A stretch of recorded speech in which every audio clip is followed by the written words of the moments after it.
A very good morning, dear students. I hope you all are staying safe.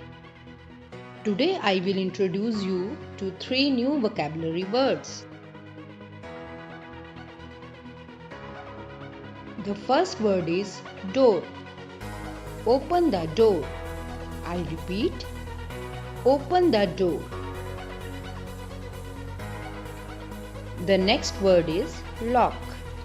Lock the door. I repeat, lock the door. The third word is key. The key is black in color. I repeat, the key is black in color. So, the three vocabulary words learned today are door, lock, key.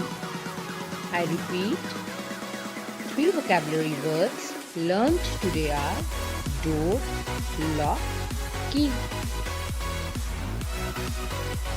Thanks for watching, dear children.